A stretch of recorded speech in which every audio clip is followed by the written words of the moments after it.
سلمان اکرم رائے صاحب، اب یہ پہلا تو اقامہ نہیں آیا، نواز شریف صاحب کے بعد خواجہ آصف صاحب کا بھی آ گیا ہے اور بہت سے آپ نے اور بھی لوگوں کے نام سنے ہوں گے، ان کے بھی اقامے کی بات آ رہی ہے۔ یہ پاکستان کا آئین اور قانون کیا کہتا ہے کہ ہمارے جو سٹنگ گورنمنٹ آفیشلز ہیں، وزیر اعظم ہو یا وزیر خارجہ ہوں یا وزیر داخلہ ہوں یا کوئی بھی رکن پارلیمنٹ ہو، اس کو پارلیمنٹ کا ممبر بننے کے بعد یو اے ای کا یا سعودی عرب کا یا کسی اور ملک کا ورک پرمٹ رکھنا چاہیے اپنے پاس؟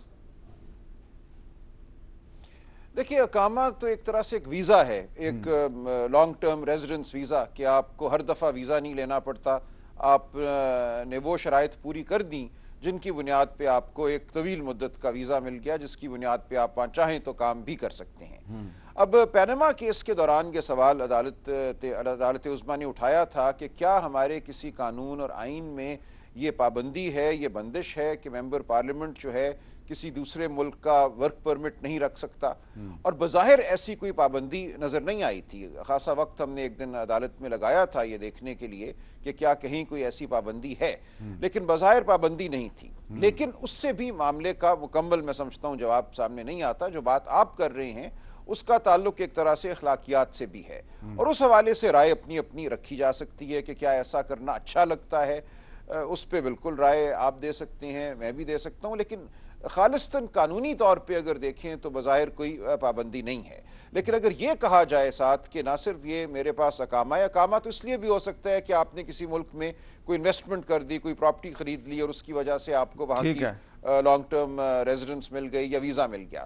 لیکن اگر آپ کا معاہدہ یہ کہہ رہا ہے کہ میں وہاں 8 گھنٹے 10 گھنٹے کام کرتا ہوں اور وہاں موجود ہوں، اور اس حوالے سے عدالت اس نتیجے پہ پہنچتی ہے کہ یہ غلط بیانی ہے اور تنخواہ بھی لے رہا ہوں وہاں کام کرنے کے حوالے سے، تو ظاہر ہے ایک سوالیہ نشان اٹھتا ہے، اور اس کا جواب بالکل عدالت نے مانگا ہے اس فیصلے میں، اور جواب دینا بنتا ہے۔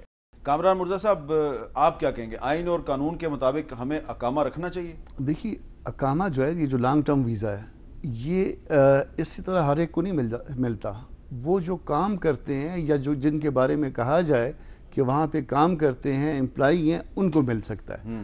اب پرابلم یہ آتا ہے کہ صرف اقامہ رکھنا جو ہے یہ کوئی ایسا پرابلم نہیں ہے، مگر اس کے ساتھ جو مس ڈیکلیریشن ہوتی ہے، جو کنسیلمنٹ ہوتی ہے، اس اقامے کے ساتھ جو اس میں جو ڈاکومنٹ ہے اس میں لکھا ہوتا ہے کہ وہ وہاں پہ امپلائی ہیں، اس کے اگینسٹ یہ اماؤنٹ لے رہے ہیں۔ یہ ہمیں اپنے قانون میں کلیریفائی کرنے کی ضرورت ہے نا؟ پھر نہیں، ہمیں اپنے قانون میں کلیریفائی کرنے کی ضرورت نہیں ہے۔ اچھا، وہ ان سے مس ڈیکلیریشن ہو گئی ہے۔ انہوں نے یہ اقامہ تو بتا دیا کہ اقامہ ہے میرے پاس، ریزیڈنٹ ویزا ہے، مگر یہ لانگ ٹرم ریزیڈنٹ ویزا جو ہے، سر میں کیا بتا رہا ہوں آپ کو کہ ایک سٹنگ چیف منسٹر صاحب کے بارے میں بھی یہی بات ہے، اور بھی کچھ منسٹرز ہیں، تو یہ کیا کوئی درخواست دائر کرے گا تو پھر ان کو پتہ چلے گا؟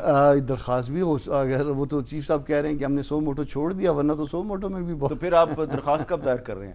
نیکسٹ ویک انشاءاللہ، ہمیں امید ہے نیکسٹ ویک کر دیں گے دائر۔ اور آپ کے پاس لسٹ بھی موجود ہے ان لوگوں کی؟ چند لوگوں کی ہے، چند لوگ اگر دیکھیں، ایک سمپل آرڈر پاس کرنا ہے سپریم کورٹ آف پاکستان نے الیکشن کمیشن آف پاکستان کو، جی یہ چیک کریں کس کس کے پاس اقامہ لگا ہوا ہے، لگا ہوگا، پاسپورٹ کی کاپیاں لگی ہیں، اور انہوں نے صرف یہ دیکھنا ہے ساتھ انہوں نے کیا بتایا ہے کہ یہ اقامہ انہوں نے کس بیس پہ لیا ہوا ہے، یہ جو ویزا لیا ہوا ہے۔ اگر کسی نے وہاں انویسٹمنٹ کی ہے تو وہ ڈکلیئرڈ ہے کہ نہیں، اگر کسی نے کوئی امپلائمنٹ کانٹریکٹ کیا ہوا ہے جیسے خواجہ صاحب کا تھا، یا کسی نے کوئی وہاں کاروبار کر رہا ہے یو اے ای میں۔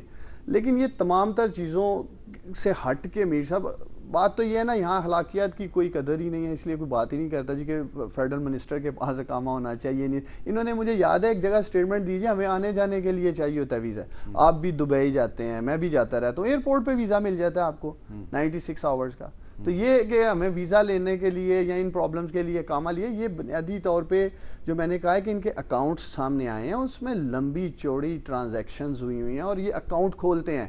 اور جہاں تک مجھے انفارمیشن ہے کہ اگر آپ سوئٹزرلینڈ یا باہر کہیں کسی اکاؤنٹ کی چھان بین کرتے ہیں تو ان کے یو اے ای کے ایز اے ریزیڈنٹ پرمٹ جو ہے ان کے پاس، وہاں کا ایڈریس شو ہو رہا ہوتا ہے، تو آپ ایز اے پاکستان گورنمنٹ نہیں ان لوگوں کو پراپ کر سکتے باہر جا کے کسی بھی کرپشن منی کے سلسلے میں، کیونکہ یہ اپنے آپ کو یو اے ای ریزیڈنٹ شو کرتے ہیں۔ ٹھیک ہے، تو پاکستان تحریک انصاف کا یہ بیان ہے کہ یہ تمام تر جو اقامہ ہولڈرز ہیں، اسپیشلی یہ جو پارلیمان ہے، یہ سارا لوٹ مار کا پیسہ پاک کرنے کے لیے وہاں یہ سب اکاؤنٹس کھلیں، اور یہ آہستہ آہستہ سامنے آ رہے ہیں۔ اگر دیکھیں اگر کوئی پاکستان تحریک انصاف کا بھی پکڑا جاتا ہے تو کراس دا بورڈ ہونا چاہیے. آپ نے بڑی زبردست بات کی کہ یہ ضروری نہیں کہ وہ جو 50-60 جن کی میں بات کر رہا ہوں وہ مسلم لیگ کے ہوں گے, اس میں پیپلز پارٹی کے بھی ہوں گے, اس میں پی ٹی آئی کے بھی ہو سکتے ہیں, لیکن قانون سے بالا تر کوئی نہیں ہے. پی ٹی آئی کے ویسے کم ہے, پیپلز پارٹی کے اور مسلم لیگ نون کے زیادہ ہیں. پتہ نہیں کیا, ویسے اب کیونکہ بہت سے لوگ چھوڑ کے آ رہے ہیں پی ٹی آئی میں, تو ہو سکتا ہے آپ کی بھی تعداد بڑھ جائے, کیونکہ وہ جو آ رہے ہیں ان میں بھی مجھے ایک دو بارے میں پتہ ہے. بہرحال بہت بہت شکریہ عثمان ڈار صاحب, آپ ہمارے پروگرام میں بہت بہت شکریہ. کامران مرتضیٰ صاحب اور جناب سلمان اکرم رایا صاحب.